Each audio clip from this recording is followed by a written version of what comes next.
Star Wars Outlaws will be a good game. At least I think it will be a good game, and I want to tell you why. There's a variety of things that I've seen sort of developing about this title that is pointing me to thinking that this is going to be a very, very good Star Wars game, and I am going to tie some of this to Disney, some of it to Jedi Survivor, how it launched, and the release date potentially being pushed back for Star Wars Outlaws, but also how are they getting it to look a certain way? I kept saying after the initial footage debuted that the game just looked like a TV show. There was something about the color.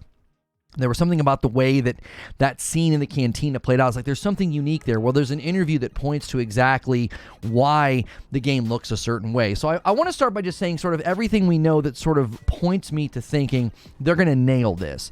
And I think the first thing is that there's 5 confirmed planets. And many people might think only 5 confirmed planets, that seems kind of small. Well, yeah, I actually think that's a better choice because it's going to give them more of an ability to have a contained and more curated experience. As you may have seen in both Jedi Fallen Order and Jedi Survivor, there's not this big, huge litany of planets to go to, and with the way they're approaching this game being a truly open world Star Wars experience, this is not going to feel like Jedi Survivor or Jedi Fallen Order, which they were more contained, almost like Metroidvania playgrounds or levels that you were navigating, and getting lost on Dathomir was never all that fun, right? But because they're going with a more open world format where you can travel through large vistas and areas, it makes sense to limit the number of planets, and each planet can then be more handcrafted, have its own feel, right? You've got to nail Tatooine for us Star Wars fans, or we're going to be, probably pretty critical. So that right there, I think, is sign number 1 that this is going to be a good game, that they're not going overboard with the quantity, especially with an open world environment. They could have really leaned heavily on procedural generation and just threw a bunch of planets at you and overdid it. And then you end up with a lot of the cut and paste feel where every planet is just this big, huge area with lots of, errands to run and fetch quests to grab. And I get the vibe that that's not going to be how this game plays out, and limiting the quantity of planets to a smaller number, I think, is one of those reasons. Now, the other thing that I think is actually encouraging about the release date being pushed back, this is a good sign, okay? This came from an earnings call where it sounds like they're going to be taking one of their other big titles and pushing it to later in 2024. Now, this does mean that Star Wars Outlaws could fall out of 2024, but they have put it out there that it's coming in that year. They've got the artwork out there plastered with the big 2024 on it. I'm anticipating this being a 4th quarter release. And the reason that that's good is because this was discussed internally and they were able to push it back. Now, why is that good? Well, Jedi Survivor came out, and it was my estimation that it came out about 6 to 9 months too early, and it has not still gotten to a great place on PC with its score. It got to a much better place on console with performance mode not running like in an abysmal fashion. And the director left. And my concern was that this was because Disney wanted a new Star Wars game every 6 months, and they had already confirmed there was going to be a 3rd game in the Jedi Fallen Order, Jedi Survivor series. And I was worried that timeline was something the director was just not in agreement with, so he walked away. He's like, you're going to make us rush this game, and it's going to be terrible. Well, in my opinion, it's good that Star Wars Outlaws has been pushed back, because that means these publishers and developers are now in the position to maybe push back on Disney and say, we don't want to do that. If you want the game to land and land well and be successful long term, you can't be pushing these games out too early. So the release date being pushed back, to me, is another sign that we are going to get a good game. They're owning the release date. They're able to be in a position, hopefully, to push back on Disney's sort of corporate oversight. Another reason to think this is going to be a good game is they've described this as the most ambitious Star Wars game. And it looks like it's going to be. We haven't really gotten a Star Wars game like this up to now. It's truly open world that weaves together, fighting with a blaster and riding on a speeder and flying into outer space and getting into space combat. Like that truly, I think, in and of itself is pretty ambitious. And within that sort of setup, they said that there's going to be actions and consequences. They give you the example in the trailer of potentially bribing, an Empire officer. Like, oh yeah, here's some money, but then you decide not to. And they said that's actually going to have long-standing effects on your experience, whether factions like you or don't like you, and it will affect the end of the game. And the fact that they said you can level up, You can level up your abilities and your gear and become a fully fledged scoundrel. So there's a lot of passion from the interviews that I've read about this. The fact that they really sense and feel that as they're playing through the game, they're becoming this fully fledged scoundrel, which I think is a new and unique way to approach the Star Wars universe. Every time you watch The Mandalorian or the original Star Wars movies, the first three, there's just this undercurrent, this sort of gross underground of seedy characters doing bad stuff, right? There's smugglers, there's bounty hunters, there's outlaws. It feels sort of like old Western movies where the guy comes into town and the saloon's got rough-looking characters, and then there's the guy that nobody wants to cross, and Star Wars has always had that vibe and that feel. So to tell a story from that perspective of the person that is the scoundrel, that is maybe doing the gun running and the bad stuff and taking work from people like the Hutts, I think that's going to make for a more original and interesting story. We don't need another story with the Jedi. We've got a great one with Cal Kestis. Now we can have a new, story with Kay Vess and feel like we're becoming almost not like exactly like what Han Solo ended up being, but something truly unique. They did say they wanted to focus on it, not just feeling like, oh, this is Han Solo and Chewie, especially considering her partner is an Imperial droid, right? So you're not just running around with, another sidekick, but there is some of that similarity. And I'm going to talk about that in a second. There is some similarities to things that we've seen even in Jedi Fallen Order. And the fact that they want this to be a truly open world Star Wars game, I think is extremely tall order.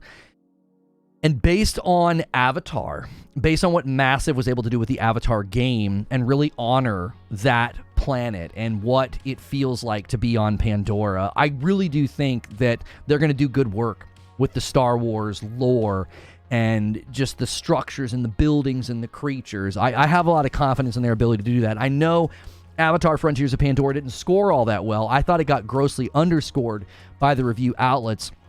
And if you just look at it from a graphical standpoint alone, you should have tons of confidence in this Star Wars game coming out, which is, I want to talk about why I think it will be good. Now, first, the vibe and the feel of the game, okay? I want to show you something that actually adds technical ground as to why the game just has like a feel to it, like a vibe, okay?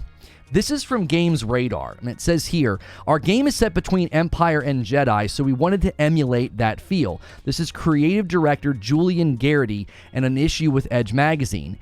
Garrity said that the team at Massive has been building tech that emulates some of the lenses of the 70s. So you have I forget how to say this, vignetting, and then you have film grain, lens breathing, the curvature of a thicker lens, the slight lens flares, all of these things that are very subtle, but they come together to give you a more cinematic experience. That's why that initial scene in the cantina, there's just something about it. It made me think of Andor. I was like, why does it look that way? It just looks cool, like there's substance to it. There's a grittiness and a lighting going on that has a very cinematic feel. I felt like I was watching a TV show. It had almost like it popped in a certain way. And I think that's cool to know that that's something that they're intentionally doing with actual emulation of film lenses from the 70s. Now, I'm not a film buff guy. I don't know what all those terms mean. I don't know what lens breathing is. But I know that they focused on that, and it's making the game look pretty awesome, okay? I think this will bolster it feeling like an original story. Like, it makes me think of Jedi Fallen Order and Survivor and Andor. There's this sort of gritty, old, rough feel to the world and to the characters and to the environments that you're in.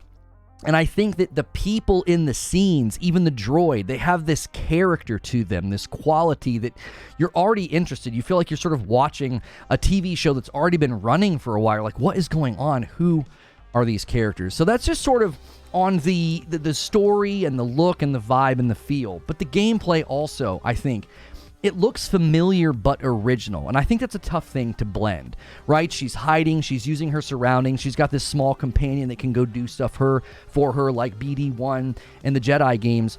But in a very different way. It feels more, a little bit maybe more stealth action oriented. Like you can actually like hide behind things and maybe sneak through undetected. But then it has this very Western shootout feel to it once the combat starts, and it just sounds like Star Wars. I think you've got to nail that, right? If the blasters don't sound right, I think that PSVR 2 game, Tales from the Galaxy's Edge, there was just something special about holding a blaster and having it sound like a blaster from Star Wars. But then the game plays not just in that sort of contained environment. Jedi Survivor and Jedi Fallen Order, I think, did great work using and reusing areas, intertwining them, almost has a Souls feel, but also Metroidvania. This looks far more expansive. You've got large areas, huge open vistas, you've got space travel, you've got space combat. If you just sort of track how far she travels on her speeder in the open world area, it's massive, it's enormous, and I think that's going to give the game a really great feel, that you're truly in these huge open spaces. You're not just in sort of contained levels. I love Jedi Fallen Order and Survivor, but they are more levels and set pieces than open world environments. Now, graphics are obviously always going to be a tough one to predict because they could be showing us stuff that's fully rendered, running on a beefy PC instead of a console, but it looks like a next-gen game. I'm not seeing anything that's out of the realm of what you could play in a game like Horizon Forbidden West. I've been finally getting a chance to play through Burning Shores.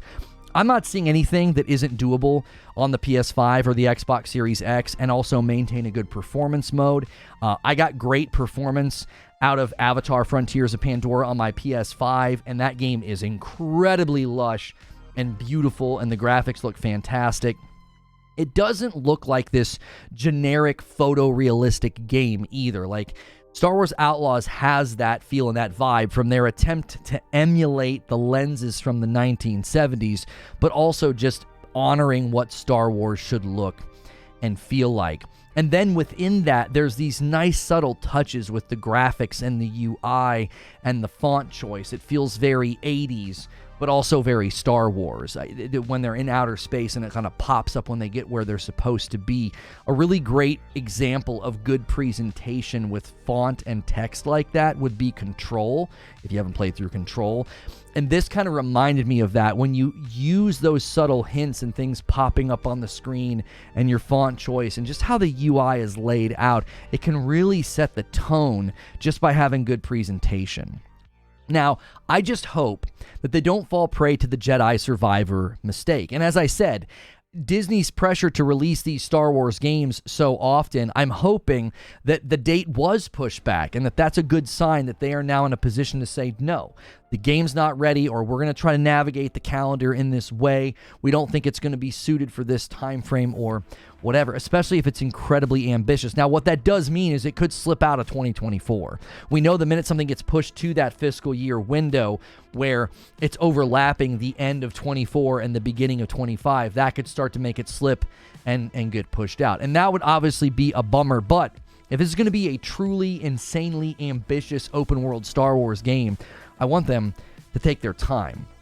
Maybe Jedi Survivor fell on the sword, so these other Star Wars games don't have to, and they can start to say, listen, Star Wars Jedi Survivor did fine, but commercially it would have done far better if it wasn't sitting on Steam right now with a negative score. Those negative scores cause reverberations, because then when you have your big Christmas sales, and Steam's doing their big sale, and everybody goes to buy, a Star Wars game, I heard about that one, and they go in and they see a bad score, that's not going to help your game do well. You want to have that longer tail of commercial success. And if you're Disney and you know the capability of the Star Wars brand and how much money it can pull in, you might want to not be so corporate and rigid with your dates, because in my estimation, Jedi Survivor could have been a lot more financially successful, especially if it would have been able to show up at more of the Game Awards. And I think one of the reasons it didn't show up strong at the Game Awards was because a lot of the review outlets probably thought back and remembered